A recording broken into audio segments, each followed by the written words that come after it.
పిచ్చి కొమ్మల్లో ఆ కోయిల పాటలు పాడాలి.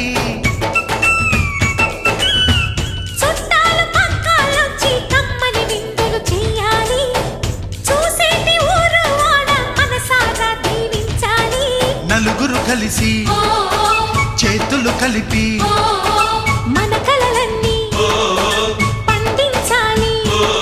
ఒక చోట పుట్టని కోడళ్ళు అయ్యారు అమ్మకే కూతుళ్ళు. త్వరలోని ముద్దుగా పుడతారు ఈ తాత పోలికల మనవళ్ళు. ఈ సంతోషాలు సరదాలే మా పండుగలు.